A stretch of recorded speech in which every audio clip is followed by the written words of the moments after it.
ఈరోజు ఈ వీడియోలో మీకు యూట్యూబ్ మానిటైజేషన్కి ఎలా అప్లై చేయాలో చెప్తాను. సో యూట్యూబ్ మానిటైజేషన్కి అప్లై చేయాలంటే మనకి తెలుసు కదా, eligibility 4000 hours plus 1K subscribers రావాలన్నమాట. సో ఇక్కడే చాలామందికి కన్ఫ్యూజన్ ఉంటుంది. 4000 అవర్స్ అంటే మీరు ఛానల్ ఎప్పుడు పెట్టారనేది యూట్యూబ్కి అనవసరం. సో ఈ రోజు నుంచి ప్రీవియస్ 365 డేస్లో మీకు 4000 అవర్స్ రావాలన్నమాట. అంటే ఈరోజు June 20, 2021 కదా.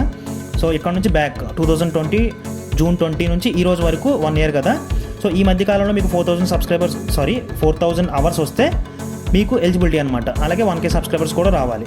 సో మీకు ఈ ఎలిజిబిలిటీ అయితే ఉంటే మీకు నేను చెప్పే ప్రాసెస్ వర్కౌట్ అవుతుంది అనమాట. అంటే అప్లై చేసుకోవచ్చు మానిటైజేషన్కి. సో ఫస్ట్ మీరు గూగుల్ క్రోమ్ ఓపెన్ చేయండి. మీకు 4K అవర్స్ ప్లస్ 1000 సబ్స్క్రైబర్స్ ఉంటాయి. ఓపెన్ చేసిన తర్వాత అక్కడ యూట్యూబ్ ఐకాన్ కానీ లేదంటే యూట్యూబ్ అని సెర్చ్ చేయండి. అక్కడ మీకు యూట్యూబ్ అఫీషియల్ వెబ్సైట్ వస్తుందన్నమాట. సో లాగిన్ అవటం అనేది కామన్ ప్రాసెస్, అందరికీ తెలిసిందే. కాకపోతే నేను క్లారిటీ ఉంటుందని చెప్పేసి స్టార్టింగ్ నుంచి చెప్తున్నాను. సో యూట్యూబ్ అని సెర్చ్ చేసిన తర్వాత స్టార్టింగ్ అఫీషియల్ వెబ్సైట్ వస్తుంది, అది ఓపెన్ చేయండి. ఓపెన్ చేసిన తర్వాత ఇక్కడ రైట్ సైడ్ టాప్లో మీ ఛానల్ ఐకాన్ అయితే కనిపిస్తుంది, నా లోగో కనిపిస్తుంది కదా. సో అలా కనిపించకపోతే మీరు ఈమెయిల్తో మీ ఛానల్ అనేది లాగిన్ అవ్వండి, లేదా వేరే ఛానల్ ఉంటే మీకు ఎలిజిబిలిటీ ఉన్న ఛానల్కి స్విచ్ అవ్వండి. సో అయిన తర్వాత మీ ఐకాన్ మీద క్లిక్ చేస్తే మనకు ఆప్షన్స్ కనిపిస్తాయి. దాంట్లో థర్డ్ ఆప్షన్ యూట్యూబ్ స్టూడియో, అదైతే సెలెక్ట్ చేసుకోండి. సెలెక్ట్ చేసుకున్న తర్వాత మీకు లెఫ్ట్ సైడ్ కొన్ని ఆప్షన్స్ అయితే కనిపిస్తాయి. Dash board, content, playlist, analytics, comments అని. సో అలాగే మనకి ఒక బార్ కనిపిస్తుంది, దాన్ని కిందకి డ్రాగ్ చేయండి. బార్ కనిపిస్తుంది కదా, కిందకి డ్రాగ్ చేస్తే కొన్ని ఆప్షన్స్ అయితే కనిపిస్తాయి. మానిటైజేషన్ అని డాలర్ సింబల్ ఉంది. సో ఆ మానిటైజేషన్ అనే ఆప్షన్ మీద క్లిక్ చేయండి. క్లిక్ చేస్తే మనకి ఇది యాక్చువల్ పేజ్ అనమాట. ఇక్కడే మనకి మానిటైజేషన్కి ఎలిజిబుల్లా కాదా అని చెప్పేసి చూపిస్తుంది. So as a YouTube partner you will eligible to earn money from your videos. మనం అప్లోడ్ చేసే వీడియోస్తో మనం మనీ ఎర్న్ చేసుకోవచ్చు అనమాట. ఎప్పుడు అంటే కింద రాసారు చూడండి, 4000 hours plus 1000 subscribers with in 1 yearలో. ఈ 1 year అంటే మీకు స్టార్టింగ్లో చెప్పాను కదా, ఈ రోజు నుంచి బ్యాక్ 365 డేస్లో మీకు 4K అవర్స్ ప్లస్ 1000 సబ్స్క్రైబర్స్ ఉంటే ఇక్కడ మానిటైజేషన్కి ఎలిజిబుల్ అనమాట. సో కింద స్క్రోల్ చేస్తే ఇక్కడ కనిపిస్తుంది మీకు. ఇక్కడ నాకు 2 టిక్ మార్క్స్ వచ్చినాయి కదా గ్రీన్ కలర్లో. సో మీకు ఎలా వస్తుందంటే నేను చూపిస్తున్నాను కదా ఇప్పుడు స్క్రీన్ షాట్ ఎలా వస్తుందన్నమాట. సో ఈ 2 ఎలా కాకుండా మీకు 2 టిక్ మార్క్స్ వస్తే కింద అప్లై నవ్ అనే ఒక ఆప్షన్ ఉంది చూసారా. సో ఆ స్క్రీన్ షాట్లో అయితే లేదు, నాకైతే ఇక్కడ ఉందన్నమాట అప్లై నవ్ అని. సో అది ఎందుకు వస్తుందంటే ఈ 2 టిక్ మార్క్ అయిన తర్వాత వస్తుంది. సో ఇప్పుడు ఆ అప్లై నవ్ అనే ఆప్షన్ మీద క్లిక్ చేయాలి. సో క్లిక్ చేసిన తర్వాత మీకు టోటల్ 3 స్టెప్స్ ఉంటాయి. సో దాంట్లో స్టార్టింగ్ స్టెప్ వచ్చేసరికి రివ్యూ పార్ట్నర్ ప్రోగ్రామ్ టర్మ్స్ అని. సో ఇవి ఏంటి అంటే యూట్యూబ్ టర్మ్స్ అండ్ కండిషన్స్ అనమాట. సో మనం ప్రతి వెబ్సైట్కి ఏదైనా యాప్ డౌన్లోడ్ చేసుకున్నప్పుడు టర్మ్స్ అండ్ కండిషన్స్ అడుగుతున్నాయి కదా యాక్సెప్ట్ చేయమని. సో ఆ టర్మ్స్ అండ్ కండిషన్స్ అన్నీ ఒకసారి చదువుకోండి, ఎందుకైనా మంచిది. చదివితే మీకే బెనిఫిట్ అనమాట, ఫ్యూచర్లో డౌట్స్ ఏమి రాకుండా ఉంటాయి.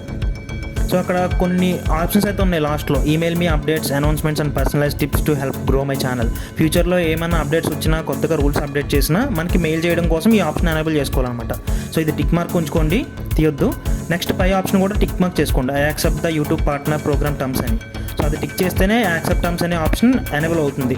సో నేను అన్టిక్ చేస్తే అక్కడ డిజేబుల్ అయింది చూసారా. సో ఆ 2 టిక్ చేసుకుని యాక్సెప్ట్ టర్మ్స్ అనే ఆప్షన్ మీద క్లిక్ చేయండి. సో అది చేసిన తర్వాత మీకు స్టెప్ 1 అనేది డన్ అని వస్తుంది అనమాట గ్రీన్ కలర్లో. అప్పుడే మీకు సెకండ్ స్టెప్కి వెళ్ళగలుగుతారు. సెకండ్ స్టెప్కి వెళ్ళాలంటే ఫస్ట్ స్టెప్ డన్ అని రావాలి. సో ఇక్కడ నాకు చూసినట్లయితే ఇప్పుడు నాకు డన్ అని వచ్చేసింది కదా. సో ఇప్పుడు నాకు సెకండ్ స్టెప్ కూడా డన్ అని వచ్చింది. ఎందుకనేది ఇప్పుడు మీకు ఎక్స్ప్లెయిన్ చేస్తాను. సో నేను ఛానల్ క్రియేట్ చేసి చాలా ఇయర్స్ అవుతుంది అనమాట. సో అప్పుడు రూల్స్ బట్టి ఏంటి అంటే యూట్యూబ్ యాడ్సెన్స్ అకౌంట్ ఎప్పుడైనా క్రియేట్ చేసుకోవచ్చు. మనకి మానిటైజేషన్కి సంబంధించిన వాచ్ టైం వచ్చినా రాకపోయినా స్టార్టింగ్లోనే క్రియేట్ చేసేసుకోవచ్చు గూగుల్ యాడ్సెన్స్ అకౌంట్ అనేది. ఇప్పుడు రూల్స్ ఏంటి అంటే మీకు ఎలిజిబిలిటీ ఉన్న తర్వాత మానిటైజేషన్కి అప్లై చేసిన తర్వాత స్టెప్ 1 అయిన తర్వాత స్టెప్ 2, అంటే స్టెప్ 1 అయిన తర్వాత గూగుల్ యాడ్సెన్స్ అకౌంట్ అనేది క్రియేట్ చేసుకోవాలన్నమాట. సో అందుకే నాకు ముందే సెకండ్ స్టెప్ అయిపోయింది కాబట్టి డన్ అని వచ్చింది.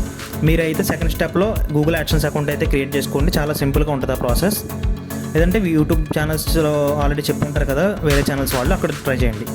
సెకండ్ స్టెప్ అయిన తర్వాత థర్డ్ స్టెప్ ఆల్రెడీ స్టార్ట్ అయిపోతుంది అనమాట, in progress, get reviewed. 1-2 steps అయిన తర్వాత థర్డ్ స్టెప్ ఆటోమేటిక్గా స్టార్ట్ అవుతుంది. ఇక్కడ ఏం జరుగుతుందంటే యూట్యూబ్ టీమ్ వాళ్ళకి మన ఛానల్ వెళ్తుంది అనమాట.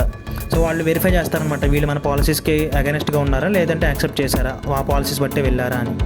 సో ఆ ఫస్ట్ 2 స్టెప్స్ అయిన తర్వాత ఈ మానిటైజేషన్ పాలసీస్ అన్నీ కరెక్ట్గా ఉంటే మనకి మానిటైజేషన్ అనేది ఇస్తారనమాట విత్ ఇన్ 1 మంత్లో ఎప్పుడైనా అవ్వచ్చు అది.